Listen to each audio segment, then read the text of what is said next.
As Crônicas do Rei Salomão.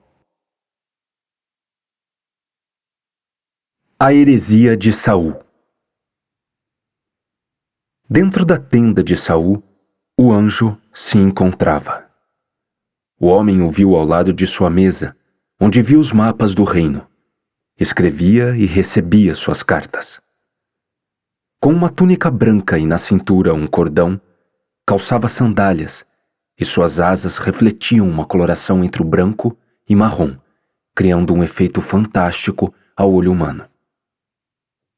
Saul, disse o ser angelical com uma voz bela, novidades para o povo hebreu.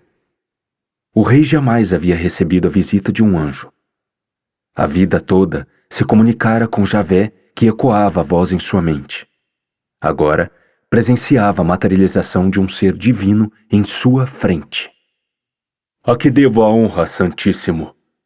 Respondeu Saul. O povo cresce e conquista mais territórios graças às bênçãos do Senhor. O ser de luz não apresentou nenhuma expressão, causando um leve estranhamento ao rei, que era um homem e se habituava às condições da humanidade. Fico contente em receber tais notícias e glorifico ao Altíssimo, proferiu o anjo plenamente. Mas aqui estou para informações sobre Javé. Saul ficou pasmo. Se houvesse algo que Javé quisesse lhe ordenar, o chamaria, e o rei acataria como sempre fazia. Estou disposto a qualquer ordem vinda do Pai. Mostrou respeito ao nome do Deus de todos. Javé ficou descontente com sua atitude na última batalha contra os filisteus. Prosseguiu o anjo. Tinha as ordens de eliminar aqueles que o Criador havia mandado, porém, não o fizera. A lembrança envolveu o rei juntamente com seu delito. Havia sim recebido tais ordens, porém, não executou todos os inimigos. Mas, Santíssimo, muitos se renderam, se prostrando à força do nosso povo. Muitos suplicaram por suas vidas, tendo entes a cuidar. Por estas razões ordenei que os deixassem impunes. Justamente aqueles que deixaste impunes eram os que referenciavam as forças das trevas. Sacrificam crianças e realizam rituais em nome de Satanás e seus demônios. Esses mesmos que ajudam a fortalecer o mal, que a cada dia assombra mais a terra e a todos os filhos do Senhor. Aquilo era inusitado para Saul. Nunca soubera que eles veneravam as entidades demoníacas na qual ele e os outros legionários lutavam contra. Além de trair a confiança de Javé, traiu a conduta da Legião da Aliança, sendo o principal responsável pelo feito. Perdoe-me, disse Saul, aproximando-se do anjo. Eu não sabia de tais barbaridades. Prometo buscar a redenção e acabar com esses condenados. Eu não falo por Javé, disse o ser de luz. Apenas venho trazer sua mensagem. E por devida heresia, o Altíssimo não mais se comunicará contigo. A proteção de Javé sobre os escolhidos acabará começando com Saul. A partir de hoje, não será mais rei. Os escolhidos de Javé eram aqueles que faziam a aliança com Deus e se tornavam porta-voz do Criador perante o povo. Começará tal título com Abraão, sendo o primeiro escolhido e que iniciou a jornada dos hebreus para a terra prometida. Saul era mais uma dessas alianças, nomeado rei pelo profeta Samuel e também membro da legião, combatendo demônios em proteção a seu povo. Por favor, meu anjo, mensageiro do Senhor. Saul se ajoelhou em sua frente. Nunca mais desobedecerei às ordens do Pai. Irei sempre destruir todos aqueles contra sua vontade. Não, você não irá, respondeu o mensageiro.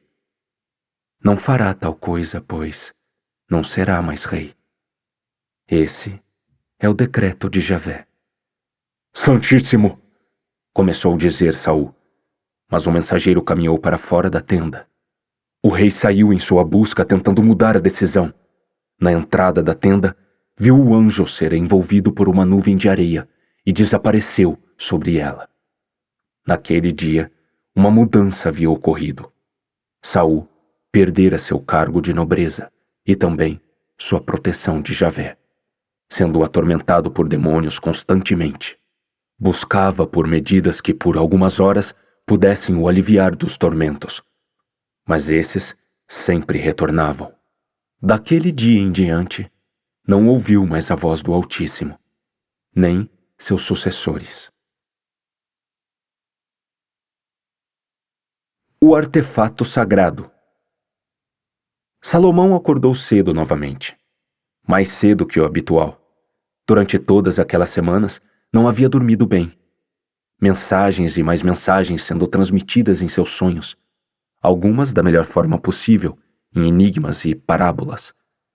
Ele sabia que a batalha que lutava recentemente não estava sendo nem de longe fácil, porém, o momento exigia uma missão de urgência e preocupante. Pelo jeito, preocupante a Salomão. Temia que os novos legionários não estivessem aptos o suficiente para concluir o objetivo. Os de maior confiança estavam longe em suas patrulhas. Caminhou até ao ambiente de banho de seu aposento. Rapidamente se higienizou. Trocou as roupas de descanso para as nobres vestimentas de rei. Às vezes a sensação de vestir aquele traje real pesava, como da primeira vez que assumiu o cargo. Dirigiu-se até o salão de banquete para o de jejum. Ficou um pouco surpreso de Ícaro, seu vigente e braço direito, não encontrá-lo logo pela manhã e ir discutindo todos os problemas do reinado.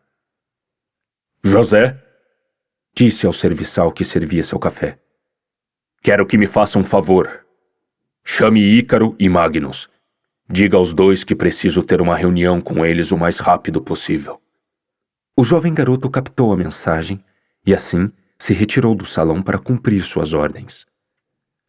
Salomão ficou com a mensagem que havia recebido em seu sonho. Lembrava da tarefa que teria que fazer, tarefa que demonstrava que seria árdua. Havia crescido em meio ao reinado. Sabia o quão complicado era governar um povo, ainda mais o povo hebreu, sendo altamente populoso. Todo dia recordava-se das falas que seu pai dizia. Sabe a diferença entre um rei e um comerciante? E após um curto silêncio, ele o respondia. Se o comerciante não prosperar, ele afeta a si mesmo. Se um rei fizer o mesmo, afetará a todo o seu povo. 8 anos de reinado era o que o rei tinha. Governava de forma muito justa e sábia, fazendo com que seu povo aclamasse-o e o demonstrasse enorme respeito. Poucas vezes ouvia alguma reclamação e, quando ocorria, resolvia o problema de forma coerente e honesta. Mas surpreende que isso era a rapidez que tinha para solucionar os problemas. O de jejum do rei se encerrava quando Ícaro apareceu no salão particular. Além de refeições reservadas à corte e seus administradores, Salomão utiliza aquele espaço para reuniões. A aparência do auxiliar era de cansaço. Havia tempo que as vizinhanças de todo o reino sofria com ataques inimigos. Medidas de paz eram negociadas com os filisteus, entretanto, os resultados não eram nada favoráveis. E também com as presenças malignas. O número de possessões aumentava a cada dia. Quase todas as informações que chegavam ao rei era trabalho de Ícaro. E devido aos tempos tenebrosos que passavam, o semblante apático do auxiliar era justificável. Salomão, a relação de amizade entre eles era forte, e Salomão pedia para ser chamado pelo nome ao invés de qualquer tratamento altamente formal. Sente-se, Ícaro. Estou terminando minha refeição, mas temos um assunto delicado a ser discutido. Era um dos poucos homens que não apresentava sequer um fio de barba no rosto, sempre mantendo a aparência jovial, olhos castanhos e cabelos curtos. Ouvia muitas opiniões sobre o ajudante, entre despreparado, imaturo e fraco para estar na realeza. Porém, a inteligência que apresentava era o motivo pelo qual Salomão o mantinha por perto. Pegou um pedaço de pão e encheu uma caneca com leite de cabra. Um assunto delicado. Era ótimo saber que tinham mais um para se preocuparem, já que os outros ficavam mais complicados a cada dia. Trago uma discussão diferente hoje, Ícaro. Recebi outra mensagem divina, disse Salomão. O homem olhou ao rei com o mesmo olhar que sempre fazia quando ouvia a respeito das mensagens divinas: temor e curiosidade. Quando recebeu a mensagem? Questionou. Essa noite, o anjo mensageiro disse a missão que Javé tem para nós. Missão? Pensou Ícaro. Palavra de grande importância quando se vem do Altíssimo. O rei percebeu a euforia que gerara em seu amigo, que provavelmente desejava saber a respeito do trabalho que tinham. Com isso, tomou a frente antes. Espere até que Magnus esteja presente. Enquanto mantinham sua espera, Salomão decidiu saber sobre os feitos que aconteciam com seu povo. Diga-me a respeito dos outros assuntos. Qual o motivo de tanta preocupação? O rapaz prosseguiu. Novos casos de exorcismos vêm sendo relatados nos últimos dias. Os números de possessões e vestígios de opressão demoníaca têm aumentado. Antes mesmo, em tempos passados, quando nosso povo não possuía um abrigo e um templo ao seu Deus, a situação não era tão alarmante quanto agora. Ícaro encheu novamente sua caneca com leite e continuou seus levantamentos. Pequenos grupos de legionários andam fazendo patrulhas nas regiões da cidade, e os mais experientes têm ido para longe. As lutas contra os encarnados têm sido mais frequentes. Os encarnados eram os demônios que materializavam um corpo para poderem andar livremente na terra. Algumas vezes os avatares não ficavam perfeitos e com uma aparência grotesca eram apelidados de putrefatos. As patrulhas têm sido suficientes para os casos? Realizam ótimos trabalhos, respondeu Ícaro. Mas a demanda tem exigido demais de todos. Sabe melhor que ninguém que um exorcismo pode durar dias e precisam de acompanhamentos constantes para saber sobre o estado da pessoa que porta a entidade. O auxiliar tinha razão. Um expurgo podia se estender por dias, até mesmo meses. A entidade podia ficar em mansidão dentro do indivíduo, consumindo sua vitalidade e buscando se apossar do corpo da pessoa. Buscarei uma solução para que possamos aproveitar melhor os legionários. A quantidade é boa. Nunca antes vi um exército tão numeroso contra as forças das trevas. Com sua boa reputação, o alistamento para se tornar soldado e ingressar no nosso exército tem aumentado. Disse Ícaro. Nos aspectos políticos, o reino vivia uma boa época. Salomão fazia uma boa campanha de Israel, com suas realizações e sabedoria. O exército era o principal resultado disso, tendo um número de alistamento grande desde sua confirmação como rei. Fico feliz. Contudo, ainda precisamos manter o sigilo da legião, sempre lembrando que é uma ordem de Javé. O povo não pode saber sobre a luta contra os demônios, ainda mais sobre a existência de encarnados. O pânico seria instantâneo. Demônios e presenças malignas não eram novidades a ninguém. O assunto que o povo não sabia era que esses seres inferiores, uma das definições daqueles vindos do inferno, podiam por algumas vezes ganhar forma material. Isso não era nada fácil, mas nada impossível. E enquanto ocorria, a entidade demoníaca ganhava enorme força e poder, sendo muito difícil derrotá-la. A discussão sobre os assuntos do reino prosseguia, quando Magnus chegou ao salão. Com licença, disse entrando e sentando-se junto a eles. Obrigado pela presença, general, agradeceu o rei. Coma, temos um assunto a tratar. Pelo visto já começaram a reunião. Sim, Ícaro é um homem muito ansioso, disse em tom de ironia. Então, o que temos em pauta? Perguntou enquanto se servia. Já que os dois estão presentes, temos uma missão a fazer e presinto que tenha que ser concluído o mais rápido possível. Precisamos ir até o Monte Sinai. Temos que buscar a Arca da Aliança. Os dois se entreolharam por um breve instante antes de voltar a atenção para o rei. Já havíamos escutado a história que Davi levar a arca em um lugar onde Javé a encheria de purificação e santidade. Disse Ícaro, mas não sabíamos que ela se encontrava no Monte Sinai. Meu pai me disse que era o lugar de maior significado do Altíssimo para com seu povo. Foi lá que ele entregou o decálogo dos mandamentos para Moisés e o instruiu novamente em guiar os hebreus para Canaã. Então seria o local mais sagrado da terra para que se pudesse canalizar sua divindade celeste na arca, supôs Ícaro. Salomão acenou com a cabeça em sinal de concordância. Trazer de volta a arca, agora, fará com que tenhamos uma proteção muito forte no reino. Devemos deixá-la dentro da sala do Santíssimo, no templo. O breve silêncio fez com que cada um pensasse sobre o assunto internamente. Quantos dias de viagem?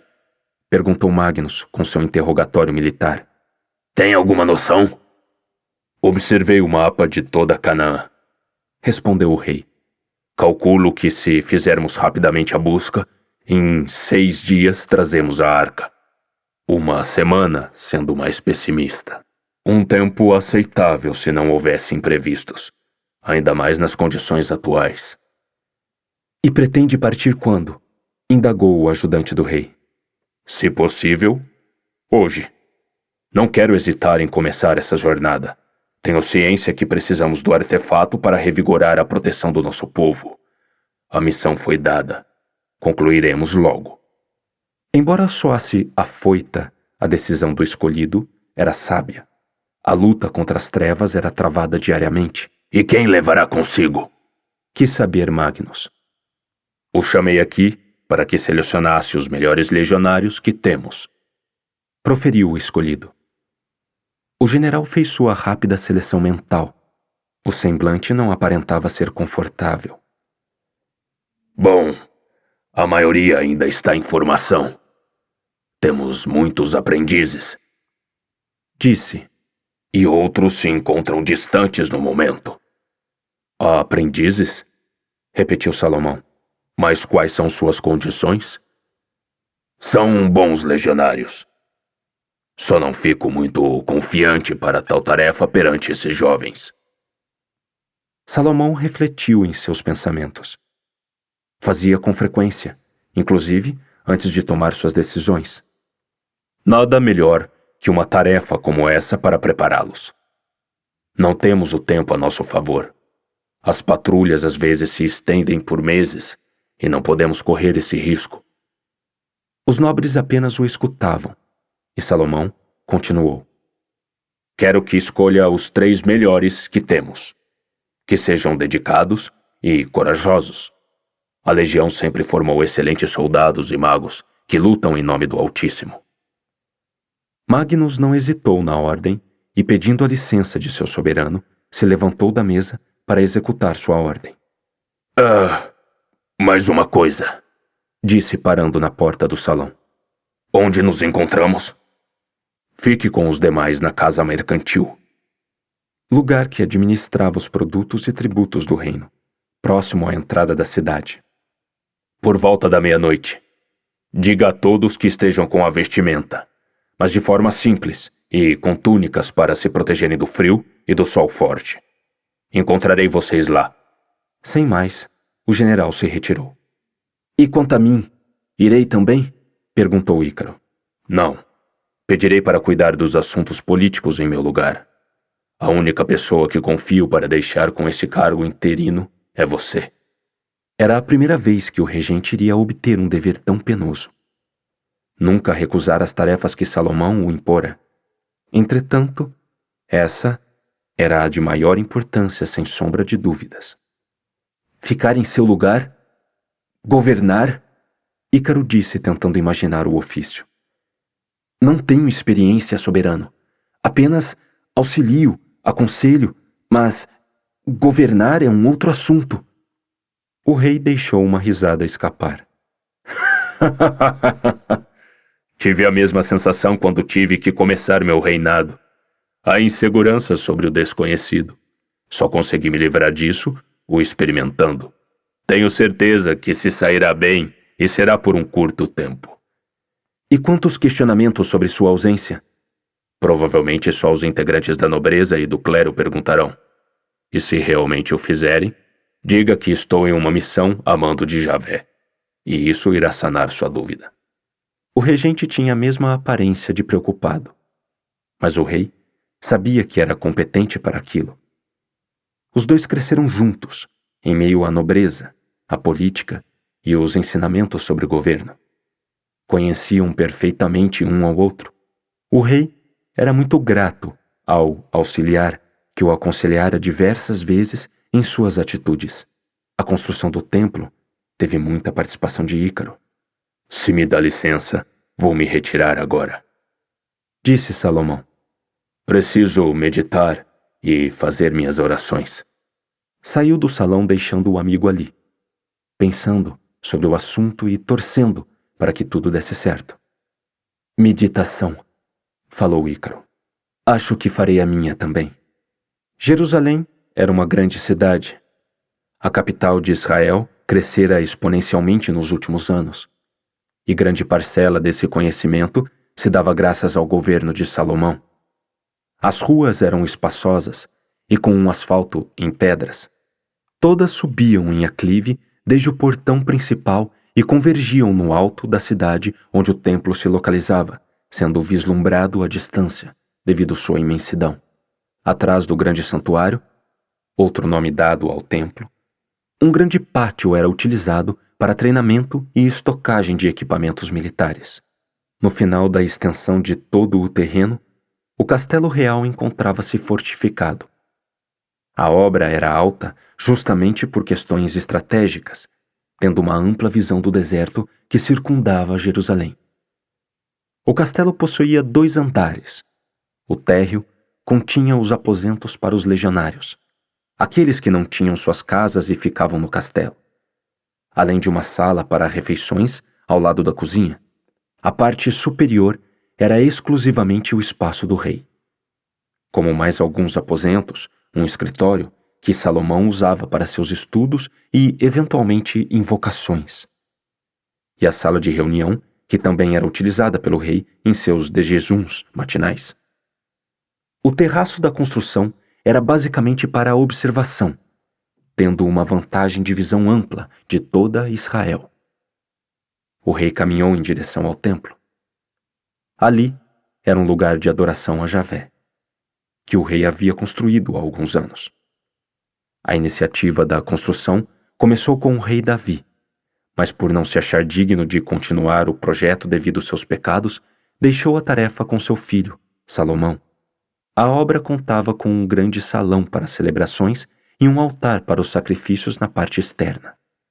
Ao fundo, uma sala tinha a função de guardar a Arca da Aliança, sendo o lugar de maior presença divina no templo.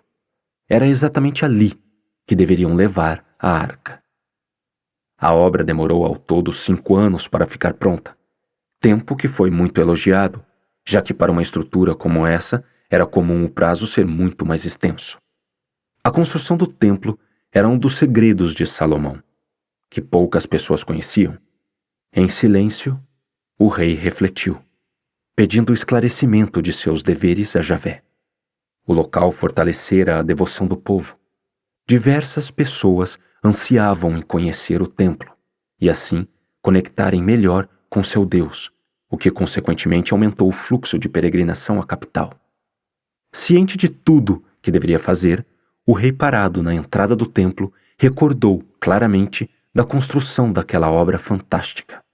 Lembrou de toda a ajuda que tivera. O Anel da Punição. Davi havia deixado diversos projetos que planejara para Salomão, seu filho, terminar. Uma de suas justificativas era não ser mais puro o suficiente para arquitetar projetos e símbolos em nome do Senhor. Salomão sabia que essa não era a única resposta, já que seu pai também era muito preguiçoso e frequentemente procrastinava em suas tarefas.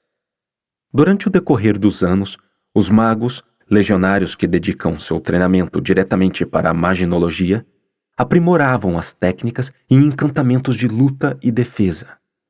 Além de conjurações que expulsavam e atordoavam demônios, estudavam as várias línguas infernais, onde alguns magos tornavam especialistas nessa função, tendo o papel de interpretar como as entidades se comunicavam, sendo de forma escrita ou em fala. O estudo de símbolos também era praticado pelos magos. Os símbolos tinham a função de afastar as forças do mal, como se fossem a forma resumida de uma oração ou feitiço.